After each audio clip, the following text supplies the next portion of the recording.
The story of a man living with a condition known as hyperhidrosis, which means excessive sweating. He narrates how this condition has greatly impacted his social and personal life, so much so that even getting biometrics capture for passports, identity cards, or during voting has proven to be an uphill task. Our reporter Elizabeth Atieno highlights his story, bringing to light the burden of living with such a rare condition.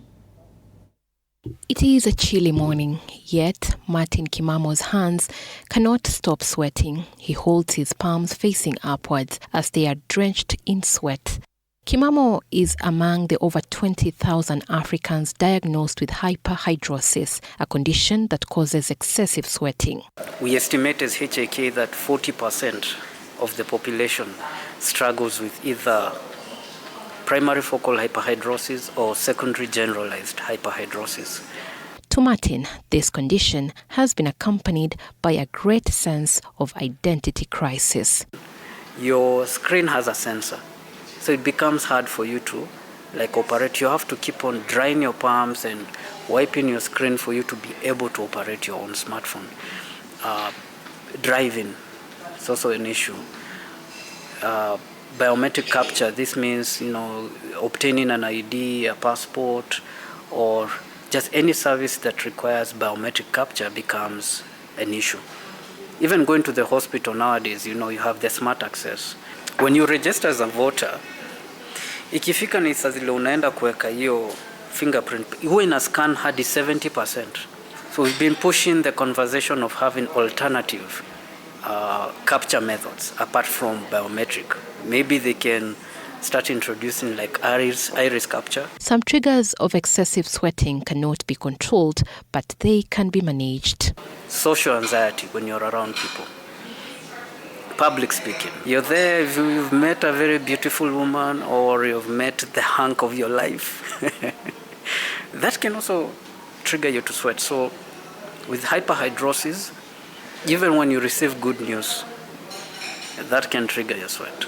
Martin is specifically battling primary focal hyperhidrosis, which means the condition begins in early childhood, can be genetically inherited, and mostly affects her armpits, hands, feet, and face.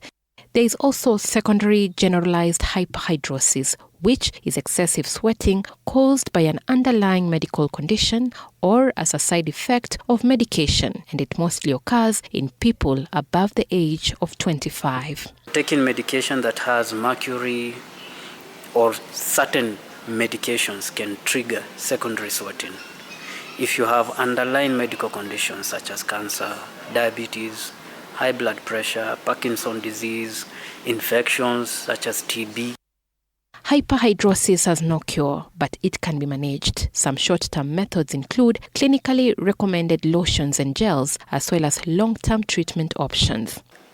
You also have antiophoresis machine treatment, which is the use of it's a device that uses tap water, and it passes very weak electric shocks. So si tunapigo steamer, very weak. And the medical treatments, I'm sure you've heard of Botox, the same Botox that women use for anti-aging. The same Botox can be used to control excessive sweating. However, it's very costly. You'll have to spend between $200,000 to $300,000. Those living with the condition can also manage it at home by using deodorants, showering more often, and wearing breathable clothing, preferably cotton. Hyperhidrosis is among more than 6,000 types of rare diseases affecting over 300 million people globally.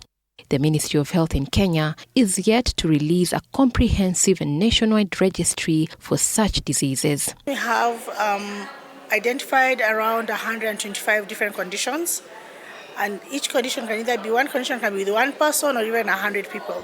The rare diseases is a big community, because even if we are a few in each disease, maybe one in a million, maybe one in 10,000, it depends, each disease is different. When you put everybody together, we are around an 8% of the population of the world. Rare diseases tend to be so obscure that they lack diagnostic codes, making misdiagnosis one of the greatest barriers to treatment. For me, I believe that access to treatment, care, and diagnosis, going with technology is something that's slowly building up at a very high momentum. We prefer doctors that maybe have not the certitude to say, no, I know everything, I manage everything. No. Maybe a doctor have to say, wait a minute, I will ask. Many treatments, many diseases actually go undiagnosed for a very long time. So we advocate, for example, for newborn screening to ensure that children are diagnosed as early as possible. International health stakeholders now argue that although many rare diseases have no cure, increased investment in research will go a long way in saving lives and easing the financial burden on affected families. In Europe, it takes an average of 6 years for someone to be diagnosed with a rare condition. But we know that, for example, in Latin America and Africa and some parts of Asia, it can take 10 years, even 20 years, and some people are never diagnosed. Sovereign science, your own science.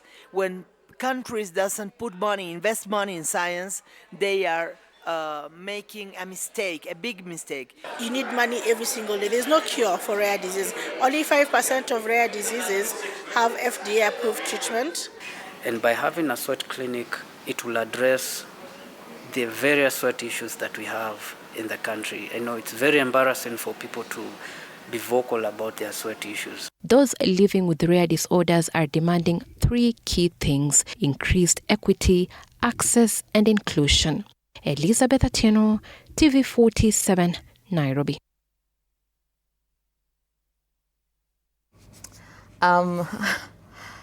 This particular feature has just taken me to my childhood because, I think I'm one of those 20,000 that need a little bit of treatment over there. Remember, later on in the bulletin, we are going to be